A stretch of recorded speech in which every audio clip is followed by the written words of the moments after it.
નમસ્કાર મિત્રો, અમારી ચેનલમાં તમારું સ્વાગત છે. આજે અમારી પાસે સ્ટુડિયોમાં બહુ ખાસ વ્યક્તિ આવેલા છે. આજે આપણે ઘણી બધી એમની સાથે વાત કરીશું. કર્મકાંડી છે, આધ્યાત્મિકનું ઘણું બધું નોલેજ છે, ભાગવત કથાકાર પણ છે. પણ મારા શ્રી મુખેથી નહીં, પણ હું એમના શ્રી મુખેથી એમનો પરિચય સાંભળીશ અને આપની સાથે ઘણી બધી વાર્તાલાપ કરીશું. તો આવો આપણે એમની સાથે વાત કરીએ. કેમ છો? જય શ્રી કૃષ્ણ. જય શ્રી કૃષ્ણ. આપ આપનો પરિચય આપો અમારા વ્યુઅર્સને. જી હા, મારું નામ શાસ્ત્રી મિતેશભાઈ મહેતા છે અને ભાગવત વિદ્યાપીઠ સોલા દ્વારા સંચાલિત વર્તંતુ સંસ્કૃત મહાવિદ્યાલય, આ વિદ્યાલયમાંથી આચાર્ય સુધીનો અભ્યાસ પુરાણ વિષયથી મેં કરેલો છે. સાથે જ્યોતિષ, કર્મકાંડ, સાથે વાસ્તુશાસ્ત્ર અને અન્ય બધી પૂજાઓ અમે કરતા હોઈએ છીએ. અને ખાસ કરીને ભાગવત છે, રામાયણ છે, શિવ મહાપુરાણ છે, દેવી ભાગવત છે, આ બધા પુરાણો ઉપર ને આ બધા વિષયો ઉપર પણ ભગવત કૃપાથી જે પ્રાપ્ત થયું છે એ લોકોમાં વહેંચવાનો પ્રયત્ન કરીએ છીએ. ખૂબ જ સરસ. તો અત્યારે તો નવરાત્રિ નજીક આવી રહી છે, તો થોડું દેવી પુરાણ વિશે આપણે થોડી ચર્ચા કરીએ અને પછી નવરાત્રિ વિશે આગળ વધીશું. જી હા.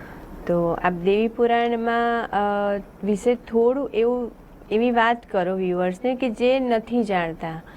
પુરાણ તો દેવી ભાગવત જે છે એ તો મારા હિસાબે બહુ ઓછી ભાગવત કથા થાય છે, દેવી ભાગવત કથા.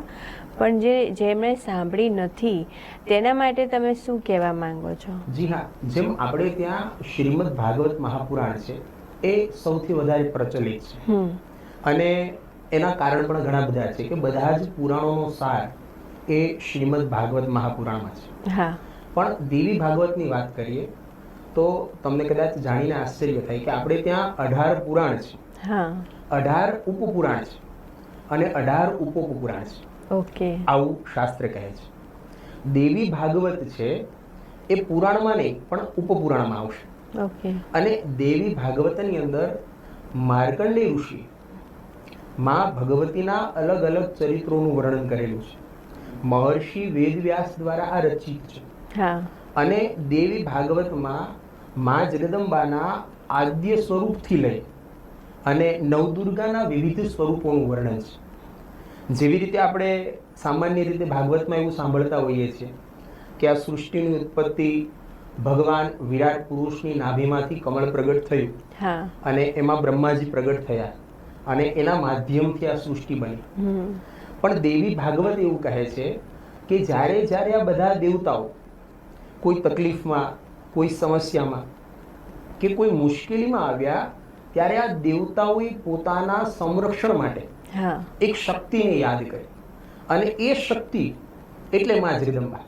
પછી એને તમે કોઈ પણ નામથી પુકારી શકો.